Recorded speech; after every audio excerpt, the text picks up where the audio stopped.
Hello viewers, welcome back to my channel Legal Decipher. In the previous video, we had talked about chapter 25 of the Code of Criminal Procedure 1973. If you have not seen that video, you can go and check it. The link is in the description below. Today, we are going to talk about chapter 26 of the Code of Criminal Procedure. We'll go through the chapter and try to understand how the criminal courts work and how the criminal procedure code is followed. So if you are new here, please like and subscribe to my channel so you can get the video notifications. So let's get started.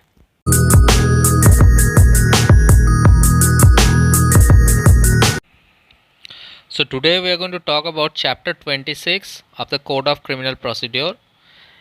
It deals with provisions as to offences affecting the administration of justice.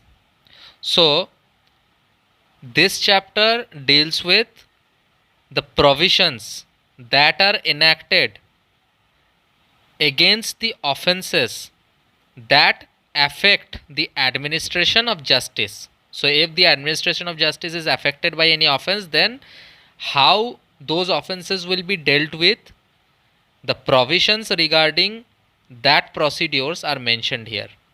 So section 340 talks about procedure in cases mentioned in section 195.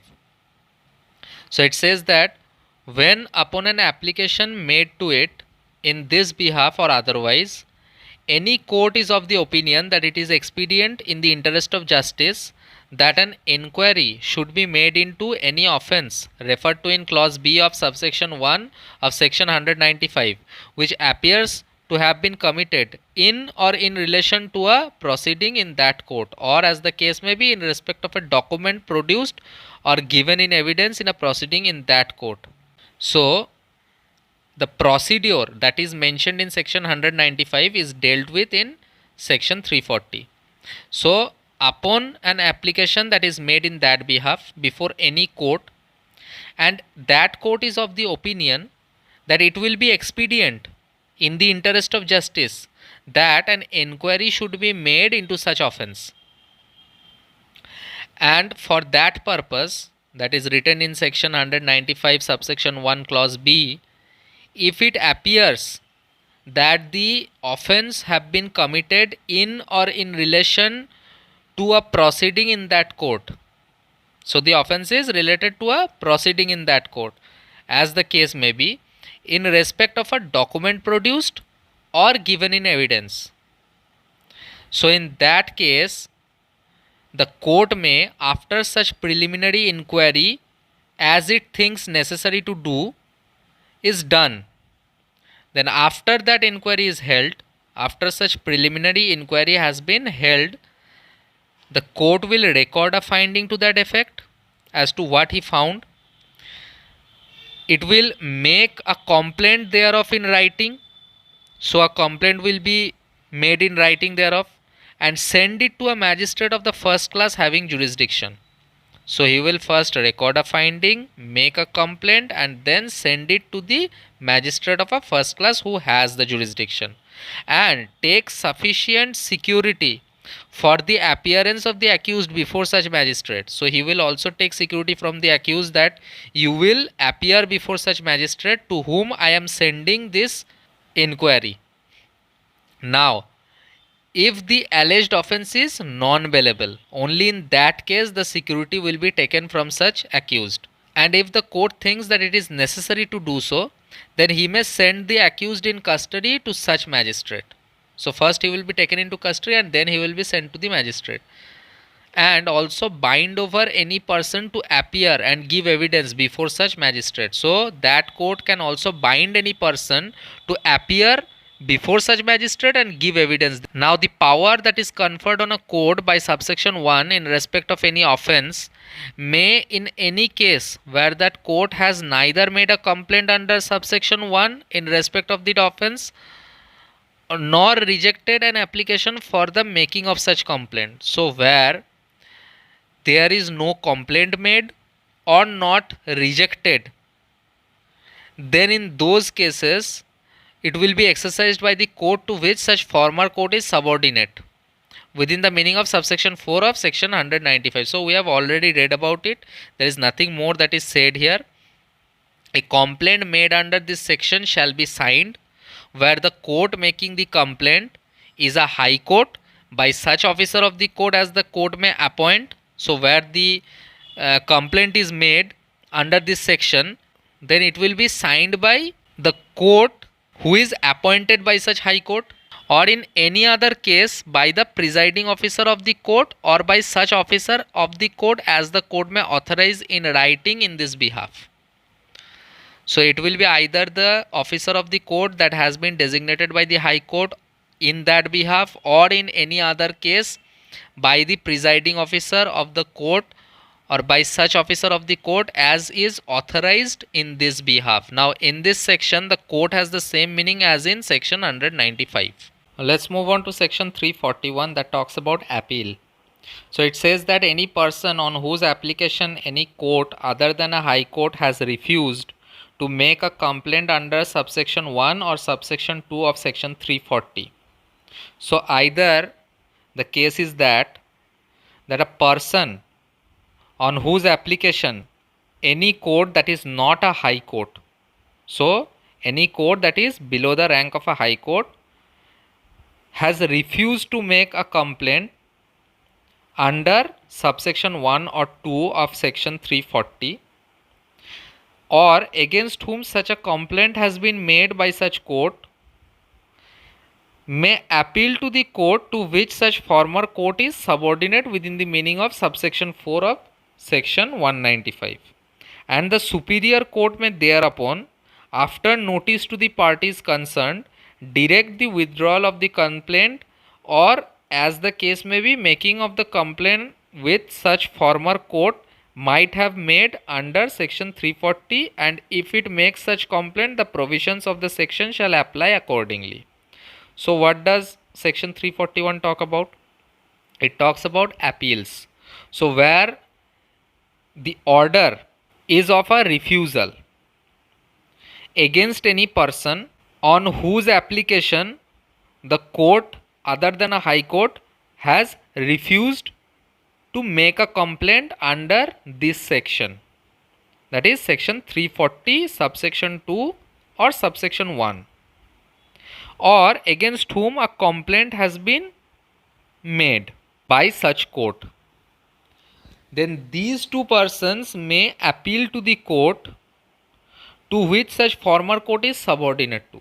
So the superior court to that court will be entertaining such appeal within the meaning of subsection 4 of section 195. So we need to understand this chapter on the context of section 195, and that superior court may thereupon, after notice to the parties concerned, so the superior court, when such appeal is filed before that superior court will send notices to both the parties, and after doing such, the superior court may direct the withdrawal of the complaint, or as the case may be, making of the complaint which such former court might have made under section 340, and if it makes such complaint, the provisions of that section shall apply accordingly. So either he may withdraw the complaint or make the complaint which the former court might have done under section 340, and if it makes such complaint, then the provisions of that section shall apply accordingly. Now an order under this section and subject to any such order, or an order under section 340 shall be final. So all these orders are final orders and shall not be subject to revision. So once it is done, it is done. Now section 342 talks about power to order costs.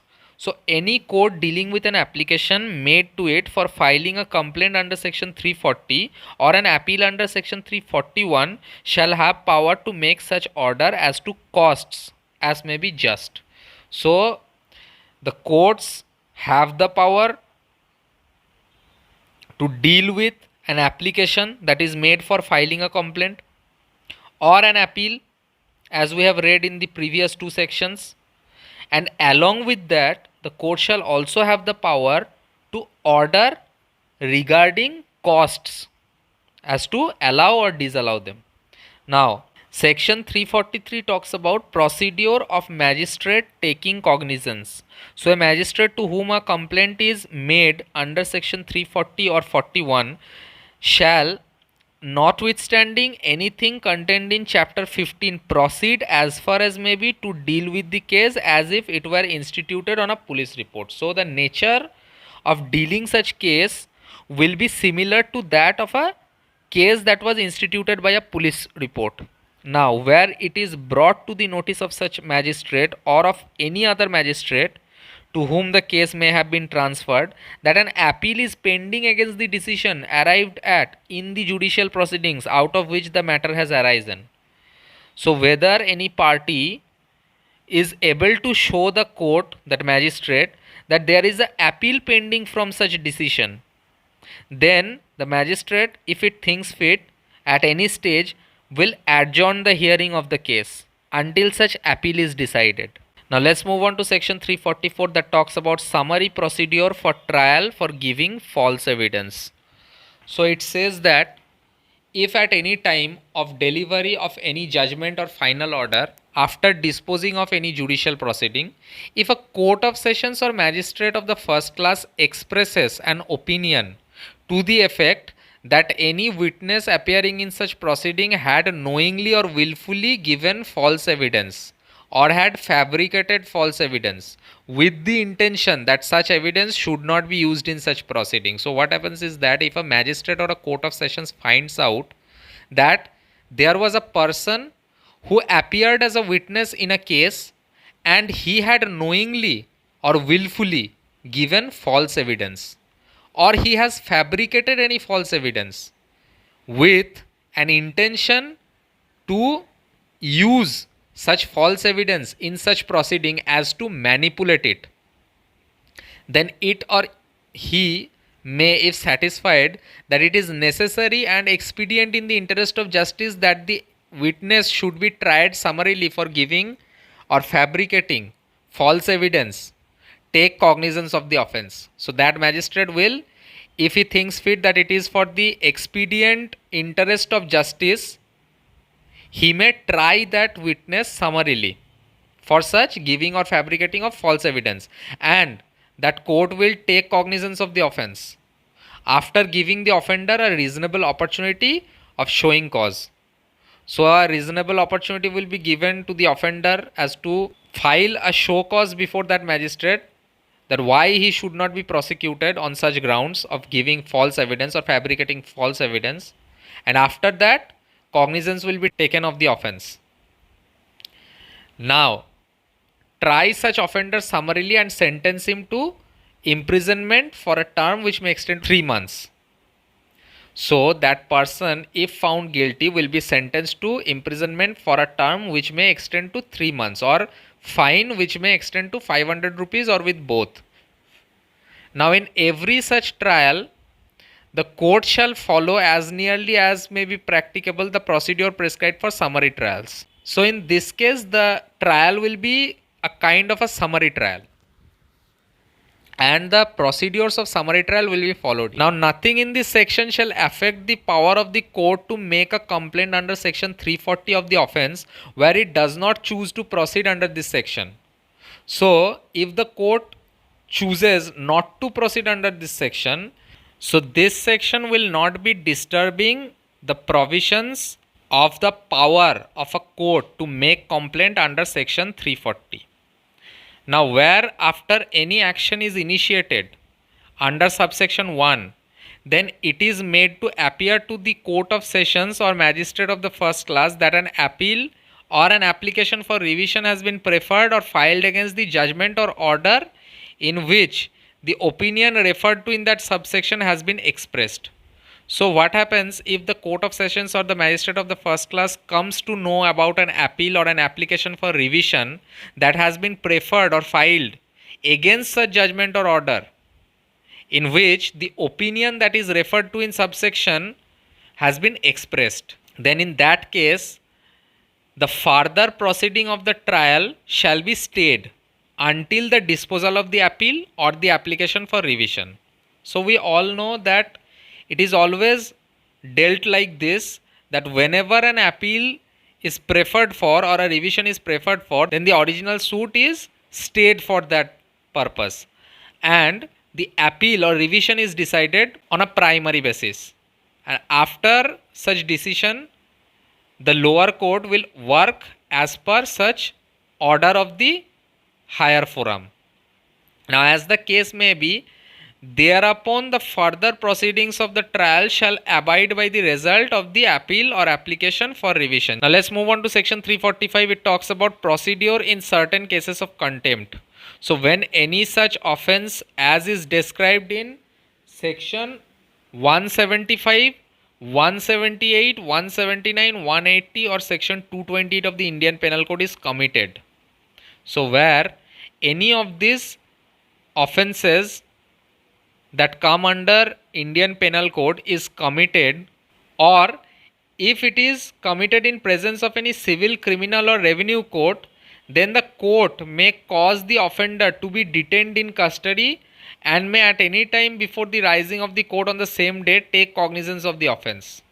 So if any of these offences are occurred in the presence of any civil, criminal or revenue court, if it is committed, then the court on whose presence that offence was committed may take the offender and detain him in custody, and on the same day the court will also take cognizance of the offence, after giving the offender a reasonable opportunity of showing cause as to why he should not be punished under this section.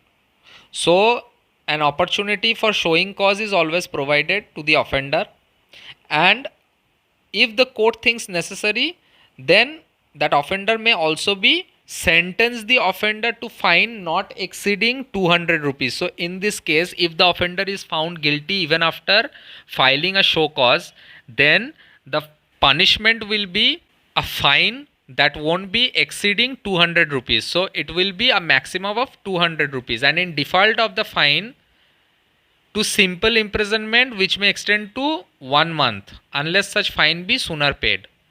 So a maximum period of 1 month of imprisonment of simple nature may also be provided if the fine amount is not paid, and as soon as the fine amount will be paid, such imprisonment will cease to exist. Now in every such case, the court shall record the fact constituting the offence with the statement made by the offender as well as the finding and sentence. So the court shall form the record that will consist of the offence, the statement that was made by the offender, the findings of the case and the sentence. So this will be the entire record of that case. Now if the offence is under section 228 of the Indian Penal Code, then the record shall show the nature and stage of the judicial proceeding in which the court interrupted or insulted was sitting and the nature of the interruption or insult. So the court will also have to mention as to what was said to that court that such court was insulted, and what kind of interruption was provided by the offender. That will also have to be mentioned in such case that was registered under section 220 of the Indian Penal Code. Now section 346 talks about procedure where court considers that case should not be dealt with under section 345. So whenever that case does not fall under section 345, it falls under section 346, and that is the procedure that is written here. So it says that if the court in any case considers that a person accused of any offence that is referred to in section 345 and committed in its view or presence should be imprisoned otherwise than in default of payment of fine. So the payment of fine will not only be enough to provide a proper punishment, that person, that offender also needs a imprisonment time then, or that a fine exceeding 200 rupees should be imposed upon him, that a fine of a maximum of 200 rupees that was provided by section 345 is not sufficient for that offender to properly punish him. So in these cases, the court will not dispose the case under section 345, rather it will, after recording the facts constituted the offence and the statement of the accused that is herein before provided, may forward the case to a magistrate having jurisdiction to try the same. So he will jot down the facts that is constituting the offence, the statements of the accused that was given by him, and after recording all this, the court will further forward the case to a magistrate who has the jurisdiction to try the same, and may require security to be given for the appearance of such person before such magistrate. So an appearance may also be permitted, or if sufficient security is not given, shall forward the person in custody to such magistrate. So the person who is the accused will be asked to give sufficient security, and if he fails to do so, then he may also be taken into custody and sent it to the magistrate. Now the magistrate to whom any case is forwarded under this section shall proceed to deal with as far as may be, if it were instituted on a police report. So that is the general provision, we all know that. Now let's move on to section 347. It says that when registrar or sub-registrar to be deemed a civil court. So when the state government so directs, any registrar or sub-registrar appointed under the Registration Act of 1908 shall be deemed to be a civil court within the meaning of section 345 and 346. So a registrar or sub-registrar may also act as a civil court. Now section 348 talks about discharge of offender on submission of apology. So when any court has under the section 345 adjudged an offender to punishment, or has under section 346 forwarded him to a magistrate for trial for refusing or omitting to do anything which he was lawfully required to do, or for any intentional insult or interruption. So if the person does any insult to the court, any interruption in the procedure of the court, or he refuses or omits to do anything that he was lawfully required to do, then in all these cases, if the court has found him under section 345 an offender that should be punished, or he has under section 346 forwarded to the magistrate, then in all these cases the court may in its discretion discharge the offender or remit the punishment, that is reduce the punishment on his submission to the order or requisition of such court, or on apology being made to its satisfaction. So if the person apologizes before the court that, sir, I am sorry that I have done this, or he has submitted according to the order to remit the punishment or ask for discharge, then if the court thinks fit, it is totally upon the discretion of the court. If it thinks fit, then only that person can be discharged. But we should understand this, that an offender can be discharged under section 348 in this procedure. Now section 349 talks about imprisonment or committal of person refusing to answer or produce document. So if a person who is supposed to produce a thing or a document or himself before the court upon order of the court, that the court has ordered him to do so, but he is refusing to do so, and after sufficient reasonable opportunity he has denied or refused to do so, so in that case the court may, for reasons to be recorded in writing, sentence him to simple imprisonment. Okay, so he will be liable to a simple imprisonment punishment, or by warrant under the hand of the presiding magistrate or judge, commit him to the custody of an officer of the court for any term not exceeding 7 days. So he may also be transferred to a court officer under the hand of the presiding magistrate or judge by warrant, that is for a period of 7 days, unless in the meantime such person consents to be examined and to answer or to produce the document or thing.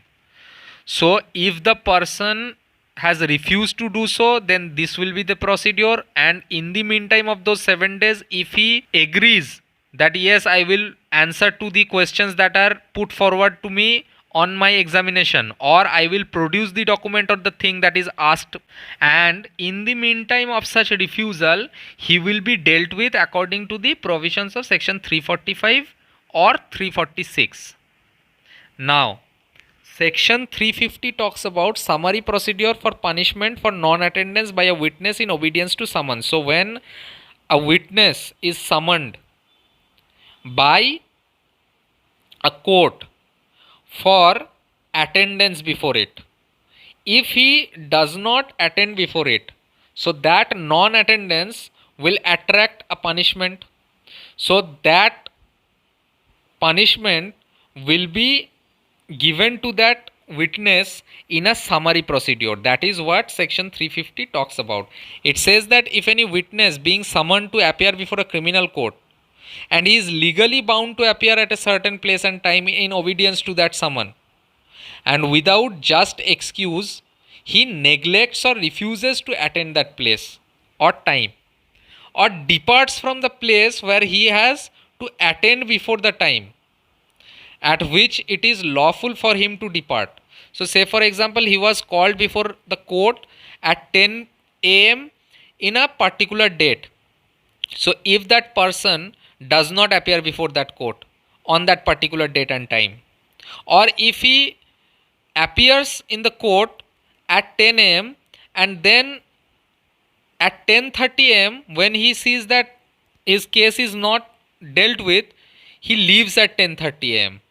So he is not supposed to do that. So unless and until the court has already dispensed off with his case, or the court is done with that case for that particular day, and a next date has been adjourned and provided to him, then he will have to be there. He will have to be present there. So if he leaves before that time, then he has done something that he was not supposed to do.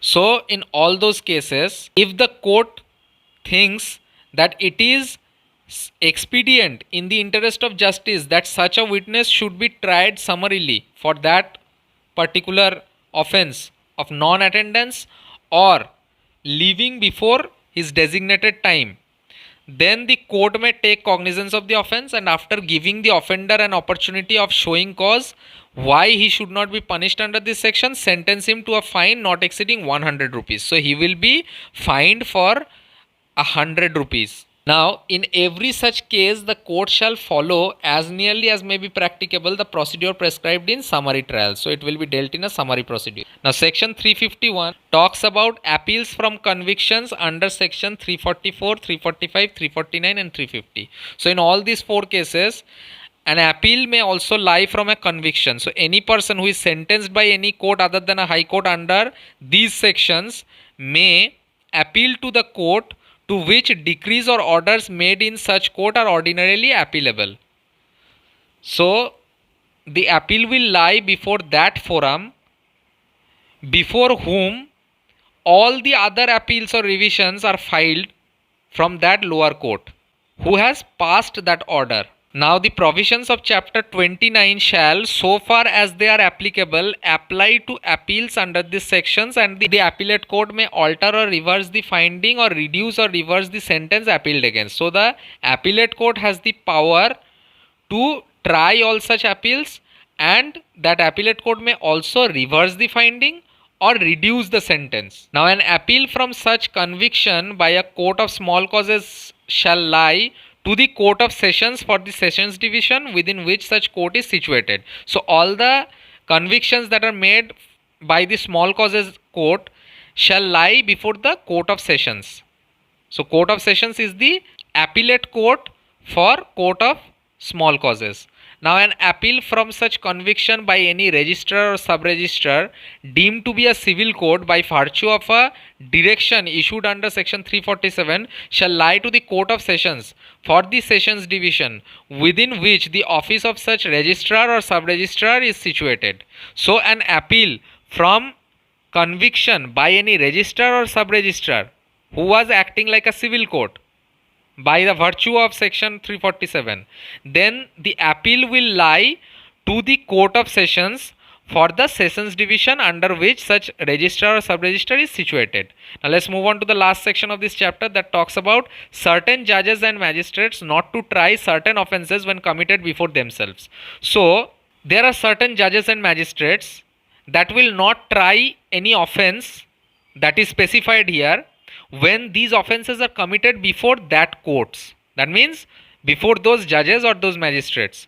So except as provided in section 344, 345, 349 and 350, no judge of a criminal court other than a high court judge or magistrate shall try any person for any offence referred to in section 195. So if the case is of 195, then no criminal court or magistrate court who is not a high court shall be eligible to try any cases that are related to sections 344, 345, 349 and 350. So courts or judges that are mentioned under these four sections will be able to try those cases.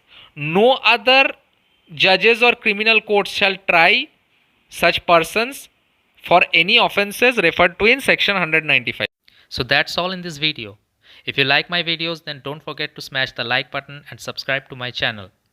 Thank you so much for watching this video.